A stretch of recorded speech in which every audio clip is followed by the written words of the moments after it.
Glass দিয়ে কোনো দিন বাঁধাকপি কেটে দেখেছেন? মিনিটের কাজ সেকেন্ডে হয়ে যাবে। ওষুধের গায়ে এরকম সেলোটেপ লাগান, অবশ্যই এই কাজটি কিন্তু অনেক ইম্পর্টেন্ট। না জানলে অবশ্যই পুরো ভিডিওটি দেখুন। আসসালামু আলাইকুম, আমি কাশ্মীরা। আমার আরও একটি ভিডিওতে সবাইকে স্বাগত জানাই। সংসারে সারাদিনে অনেক কাজ থাকে যা আমরা কাজ করে উঠতে পারি না, তবে কিছু টিপসের মাধ্যমে যদি এই কাজগুলি সহজ করে নিতে পারি তাহলে কিন্তু বেশ হয়। চলুন আজকে কিছু টিপস নিয়েছি যা আপনাদের সংসারে অনেক কাজকে সহজ করে দেবে। চলুন দেখা যাক। যে সকল বাড়িতে বাচ্চা আছে এই ধরনের ওষুধের শিশি কিন্তু অ্যাভেলেবেল থাকবেই।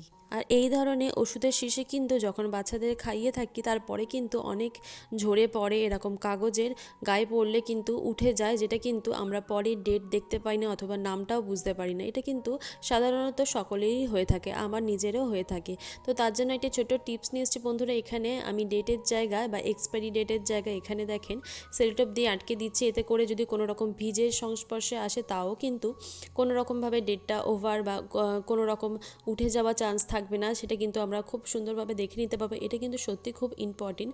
ডেটটা বা এক্সপায়ারি ডেট জানা অথবা কোনো রকম নাম উঠে যাওয়া কিন্তু সেটা অনেক বেশি বিপজ্জনক হতে পারে। তো এই কাজটি অবশ্যই আপনারা করে থাকবেন, তাহলে কিন্তু কত দাম অথবা এক্সপায়ারি কী সব কিছু আমরা জানতে পারবো। বন্ধুরা, এখন শীতকাল, আর শীতকালে ফুলকপি বাঁধাকপি সবসময় কিন্তু অ্যাভেলেবেল। বাঁধাকপি খেতে কিন্তু খুব ভালো লাগে, তবে কাটতে কিন্তু খুবই সমস্যা। বটি বা ছুরি দিয়ে কাটতে কিন্তু অনেকক্ষণ সময় লেগে যায় আর খুব সুন্দরভাবে কিন্তু কাটা যায় না, মোটা মোটা করে হয়ে যায়, যেটা কিন্তু খুবই সহজে আপনারা কেটে ফেলতে পারবেন এরকম গ্লাসের দ্বারা। আর গ্লাসটা কিন্তু অবশ্যই এরকম কাটা হতে হবে, এতে করে কিন্তু খুব সুন্দরভাবে আপনারা বাঁধাকপিটা কেটে নিতে পারবেন। ছুরি বা বটির সাহায্যে কিন্তু এরকম লাস্ট পজিশনে গিয়ে কিন্তু ভালো মতন কাটাই যায় না। তো আপনারা এরকম করে যদি গ্লাসের মাধ্যমে কাটেন তাহলে কিন্তু ঘন্টার কাজ মিনিটেই শেষ করে ফেলতে পারবেন, নিজের জন্য সময়ও বের করতে পারবেন। বন্ধুরা, যখন আমরা বাড়ির বাইরে যাই তখন বাড়ির চাবিগুলি কিন্তু ব্যাগের মধ্যে রেখে দিই, আর যখন ঝটপট আমরা বাইরে থেকে ঘরে ফিরে আসি তখন কিন্তু চাবিটা নিতে খুবই অসুবিধা হয়ে যায়, মানে কোনো একটা জায়গায় ঢুকে যায় অথবা এরকম পার্সে নিলে কিন্তু বন্ধুরা কোনো রকমভাবে পড়েও যেতে পারে। তো সেই কারণে ছোটো পার্সেলগুলির মধ্যে দেখেন ভিতরে যে ছোটো একটি চাবি আছে সেফটি পিনের দ্বারা কিন্তু এইরকম করে আমরা যদি আটকে রেখে দিই তাহলে যদি কোনো রকম টাকা পয়সা বের করতে হয় তখনও কিন্তু চাবিটা পড়ে যাবে না, আটকেই থাকবে। বা বড় কোনো পার্স বা এরকম ব্যাগ ধরনের যদি কোনো কিছু থাকে তাহলে কিন্তু ভিতরে একটি ছোট চেন আছে, সেখানে আমরা এরকম সেফটি পিনের মাধ্যমে লক করে রেখে দিলে কিন্তু কোনো কোনো সময় কি হয় এই ব্যাগগুলির ভিতরে এমনভাবে ঢুকে যায়, মানে বের করা যায় না, এমন একটি জায়গায় ঢুকে যায়। সেটা কিন্তু অনেক ক্ষেত্রে হয়ে থাকে, কাপড়ের ভিতরে ঢুকে যায়, বার করতে অনেক সময় লেগে যায় আর এমনভাবে ঢুকে যাবে আর মানে জরুরি জিনিসটা আমরা বার করতে পারবো না। তো এইভাবে করে যদি আমরা রেখে দিই খুব সহজেই কিন্তু ইম্পর্টেন্ট জিনিসগুলি বার করে নিতে পারবো।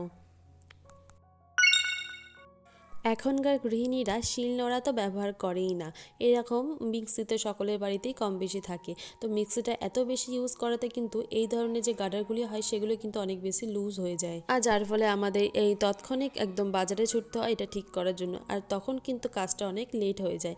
তো সেই জন্য কিন্তু তাৎক্ষণিক আমাদের কিছু একটা করতে হবে। তো আপাতত করার জন্য কিন্তু আমরা ফ্রিজে এই জিনিসটি ঢাকনা শুদ্ধ রেখে দিতে পারি, বারবার খোলাপাড়া না করে ঢাকনা শুদ্ধ যদি আমরা রেখে দিই গার্ডারটাও কিন্তু খুব সুন্দরভাবে শক্ত হয়ে যাবে। তো তার জন্য কিন্তু আমাদের ডিপে রাখতে হবে বেশ 1 ঘন্টা মতন, তাহলে কিন্তু বেশ সুন্দর শক্ত হয়ে যাবে।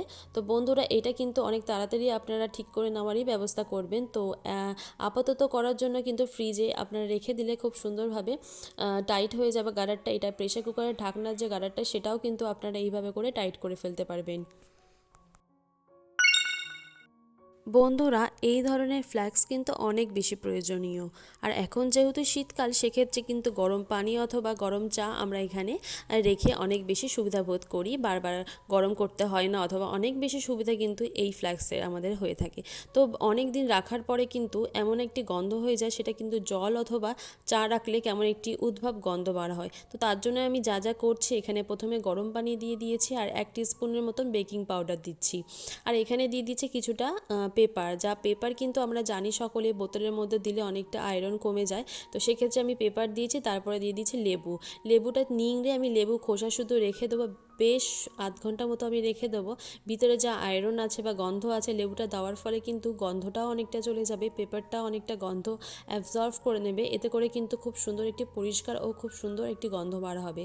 তো বন্ধুরা আপনারা কিন্তু একবার হলে ট্রাই করবেন, খুব সুন্দরভাবে পরিষ্কার হয়ে যায়। আর কতটা পরিষ্কার হয়েছে আপনার দেখাচ্ছি, কতটা ভিতরে নোংরা ছিল আগে ও পরে একটি পিকচার দিয়ে দেখেন কীরকমভাবে নোংরা ছিল। আমি একটি বাটিতে ঢেলে দেখাচ্ছি পানিটা, কতটা আয়রন বার হয়েছে। তো আপনারা একবার করে হলেও এরকম কিন্তু ক্লিন করে রাখবেন, এর ভিতরে কিন্তু অনেক বেশি ব্যাকটেরিয়া হয়ে থাকে। আর মাজার জন্য কিন্তু আমরা মাজতে পারি না, হাত তো ভিতরে ঢুকবেই না। তো সেক্ষেত্রে এইভাবে করে আপনারা ক্লিন করে দেখবেন, খুব সুন্দরভাবে পরিষ্কার হয়ে যাবে। তো আগে পরে পিকচারটা দেখে আপনারা বুঝতে পারবেন। তো আজকে এই পর্যন্ত, দেখা হচ্ছে অন্য কোনো ভিডিওতে। আসসালামু আলাইকুম, আল্লাহ হাফিজ। সুস্থ থাকবেন, ভালো থাকবেন।